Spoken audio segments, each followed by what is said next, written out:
Hamzambo. Welcome to the 54 Corresponding Show. And I think I should have just let the upload just end. And nonetheless, welcome to the 54 Corresponding Show. My name is Spikes, and this is a show where we get to discuss different matters that are taking place across the beautiful African continent. And when I say beautiful, I truly mean it. You know, Africa is really, really a wonderful place when you go to, visit some of the tourist attractions, such as the Zambezi, the Victoria Falls. You will actually enjoy the views and see what's good in these different places on the continent of Africa. And I'm talking about tourists that have gone to visit places such as those. We do have one particular individual, who actually fell. And now, of course, right now, the government of Zimbabwe, or the tourism minister, is actually requesting for the assistance of the retrieval of the body of one particular individual who was actually a tourist that decided to go out and, see what's good with the Victoria Falls. I always do say that if you're going to tour a new place and you're not well acquainted with, for example, the safety of the area, it's actually a good thing to know, to ask or have tourist guides with you so they can be able to walk with you and let you know which particular places you might face danger in. And of course, there has been one particular tourist who went to go and visit the beautiful Victoria Falls in Zimbabwe. And of course, they actually fell and they tripped. And right now they are working to try and find the body of that particular individual. The tourism minister has said that the efforts are there to try and retrieve the body of this particular individual. Of course, this is one who decided, to go out and see the whole of it. And right now, as you're speaking, the family, I believe, is worried. Is worried. And perhaps they think that this particular individual should not have actually gone to visit the Victoria Falls. So therefore, the Zimbabwean government has appealed to the private companies with advanced equipment to help recover the body of a tourist who slept at the Victoria Falls, according to the Herald newspaper in Zimbabwe. The tourism minister, who is known as Ndlovu, said that the retrieval efforts were continuing and that there was a challenge for equipment. He said that the government has so far identified one mine with the required equipment, according to the newspaper. And the minister sent condolences to the family of the tourist who went out there and was doing the most when he slipped and fell. And of course, I want to welcome you so much, the show. And I, of course, also want to welcome you. If you ever get the opportunity to go and tour, and see what's good with the Victoria Falls, this is one beautiful scenic point in Africa. And this is an image of Getty image, and you can still see the beauty to behold, with the Victoria Falls. And I see the people of Zimbabwe and the people of Zambia, those that have had the opportunity to go and see these particular falls, I believe it's really, really majestic, and it's actually a good thing to go out and see. Personally, I would like to go see it. I have never been to Zimbabwe nor Zambia, but nonetheless, I think it's one place that you would love to go and see. I would also love to see the Nile. I haven't seen the Nile personally. I haven't seen the Nile, but I do believe that it would be a delight, going and visiting and seeing the River Nile. Another place I would love to go see on the continent is a place where the desert meets the ocean. The desert meets the ocean in Namibia. We do have the Namib Desert, and we also do have the ocean, and that is where the two meet. That is a place of beauty to behold. I would also love to go see the Masai Mara. We do have the wild beast migration. That is around August, September, and those are some of the places that perhaps you might add onto your list when you ever get the opportunity to come up and tour Africa. And of course, going to see the pyramids in Egypt. That is also on the list. That is also a place on the list. I would just love to go and see the culture or the civilization of the ancient Kemets.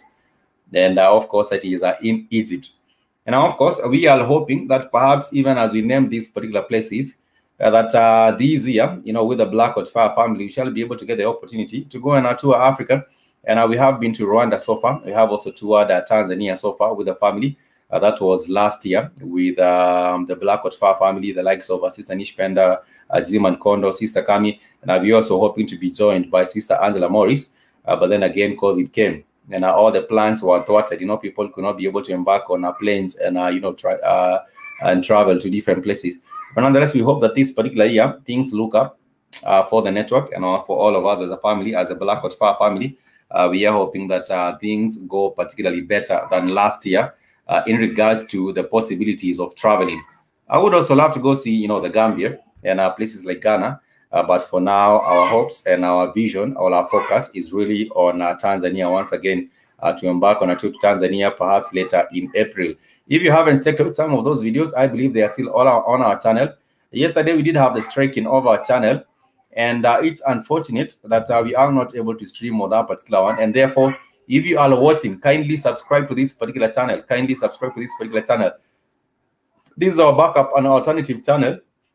We shall be streaming on this one for a while, and therefore it's important that you haven't subscribed. If you haven't subscribed to the Black Hot Fire Africa, Black Hot Fire Africa channel, please do subscribe to this particular one.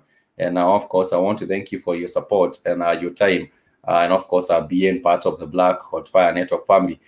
Today's focus is going to the nation of known as CAR or CAR, which is Central African Republic. And in December, they did conduct their elections in December, the nation known as the Central African Republic.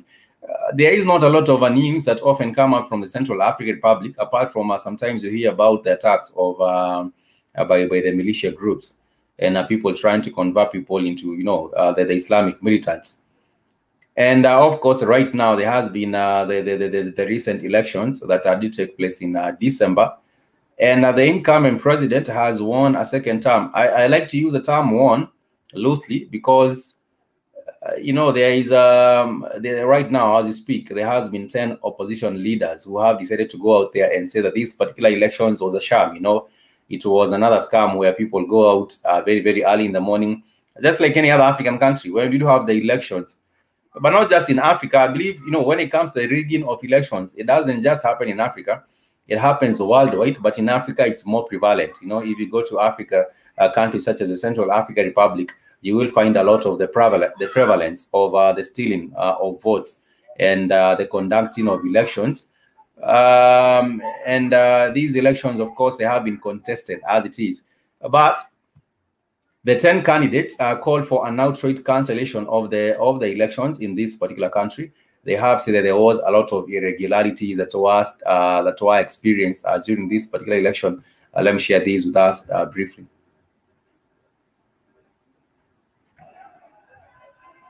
Tuesday in the Central African Republic saw 10 candidates up for the presidency call for the outright cancellation and resumption of the December 27 presidential and legislative elections. This comes after the re-election of President Faustin Archange Touadéra in the first round, with 53.92% of the vote, was declared the previous evening by the election authority. The opposition cites numerous irregularities that marred the elections, as voting could only take place in less than 1 out of 2 polling stations on election day. They also claim... And from what you can see, there's a lot of UN presence in this particular country, simply because the government has not been able to get its house in order in this particular nation known as the Central African Republic. One of the things that I always joke about the Central African Republic, even far from the politics, is the fact that in the Central African Republic, they seem not to have a name. You know, the Central African Republic seems like a direction on a place, you know, a position on the map. That is where the country rests, on the central part of Africa. But I do believe even before the colonization of this particular country, it was actually a French colony, and France still exerts a lot of influence in this particular nation. But what you get to realize is that right now the country is sort of trying to move away, you know, from this French influence. And as I understand, there has been some Russian interest. There has been some Russian interest, and this has to do with, you know, allegiance. When it comes to allies, I do not believe Africa has any allies outside, you know. Most of the time, we do find a lot of resources actually being taken from the continent, and without equivalent value coming into the continent of Africa. You know, you might be given fiat money, you know, printed paper in exchange for your gold, or you're given fiat money in exchange for oil, which is a resource. You know, you can go out and print as much money as you want to print, and you can, you know, you can actually blame that on the central banking system. And now, of course, that was put in place by the these globalist families, these globalists that control the world. But nonetheless, what you get to realize is that Africa, there's a lot of exchange over these useless money. You can print money, but you cannot print gold. You can actually make as much money as you would like to print, and then come buy out, you know, African resources such as oil, such as diamond,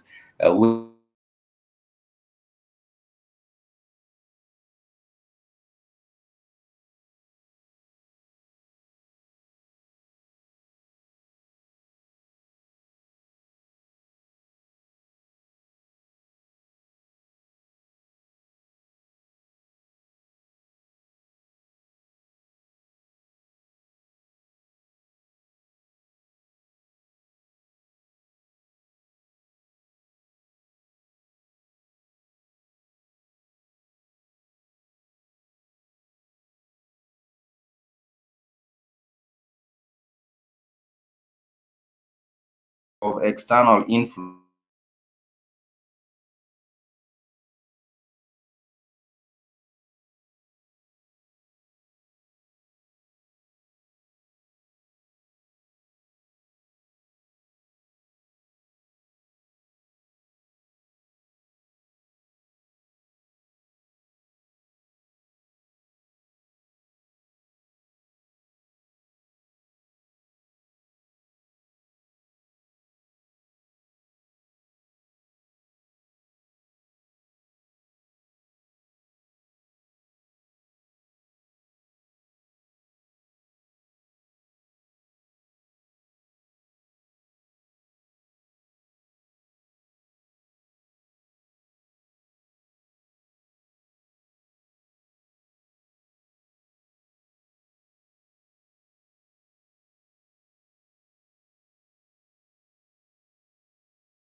removed from power, we did have another leader who is known as Emerson Mnangagwa. But according to the reports that, according to inner circles, there was the involvement of the Chinese, and now, of course, in this particular removal of one leader, putting in another leader, now that might be the normal. That might be the norm of, the influence of the Asian dragon in African politics. But for the Central African Republic, the two powers that have been seen to, the two foreign powers that have been seen to be interfering or influencing this particular outcome include Russia and France. They all do two competing interests. But nonetheless, even as we speak, there has been the 53% that has been announced, which is the numbers, the percentage of the win. And according to the provisional results that were released by the national electoral body on Monday, they say that he had amassed 53.92% of the vote, which actually gives leeway for him to continue with his rulership over this particular country. And I also do believe, even when talking about governance and leadership in the Central African Republic, or the lack of leadership in this particular country, I do believe that if at all the people, in Africa, most of the population constitutes the young people.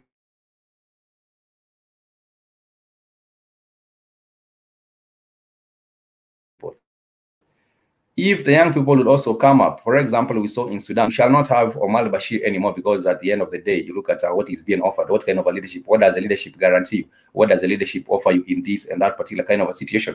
And you realize, for example, for Sudan, people got tired. At some point, they decided we have to take it to the streets. We have to, get involved in the revolution.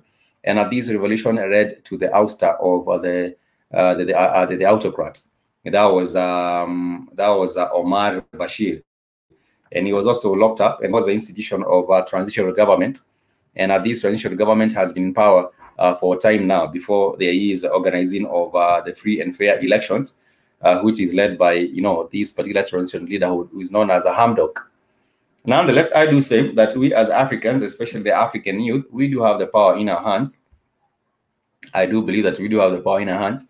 And not just to be onlookers, not just to be onlookers in the political process, not just to be onlookers, but also we do have the power to be organized, even from the grassroots, and also at different levels, regional levels, the grassroots levels, the regional levels, to be able to effect some sort of a change, or to exert some pressure and demand. Because these leaders, at the end of the day, I say most of them have, these are Western puppets. At the end, most of them are largely Western puppets. And what they do, they actually work in the interest, they actually work in the interest of pleasing the former colonial masters more than they work in the interest of growing their own country. And that, of course, has to be brought to an end. But nonetheless, there has been 10 individuals, and these are also people that were, of course, also vying for different positions in the country. And they have actually expressed their concerns regarding the irregularities in these elections. And I was saying earlier, the people wake up very, very early in the morning, some of them at 5 a.m., and then the polling stations open at 6 a.m., only for you to waste your whole day to realize that your will, the will of the people, have been subverted. But nonetheless, talking about political leadership and the lack of it, or the lack of it, we do have a country known as Ethiopia. We have been talking about Ethiopia on the 54 corresponding show for time and again. We have talked about the nation of Ethiopia, led by the Prime Minister. The Prime Minister is known as Mr. Abiy Ahmed. And what has been happening in that particular country is that there has been a quarrel between the leadership or the governance of Ethiopia and that of Sudan. And of course, at some point, there has been claims that Sudan has sponsored, or Sudan has actually helped some of these particular groups that have destabilized, that have been fighting and destabilizing Ethiopia at some point. That is what they have actually talked about. But nonetheless, what there is that I believe this diplomatic row goes further, extends further even before this particular Tigrayan war has started.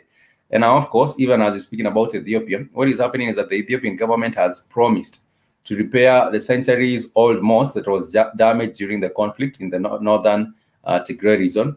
And this is known as the Al-Najashi Mosque, which was reportedly shelled. Its dome and minaret and tombs of Islamic figures were damaged during these particular attacks. And you remember correctly, on the 54 corresponding show, we brought the story about the fighting in the northern region. And these had come up because of dissatisfaction. Let me just call it dissatisfaction for lack of a better word. Dissatisfaction of the region with the governance by the central government. You know, we do have regional governments, and also we do have the central government in Ethiopia. And the regional government sort of are largely controlled centrally by the central government. And what happened is that, for example, there was a postponing of elections that was supposed to take place in 2020. And because of the COVID-19 pandemic, the elections in Ethiopia were actually postponed. But the regional governments, you know, for example, a place like the Tigrinya, the Tigray region, said that they had everything, the proper measures to enable them to conduct their elections.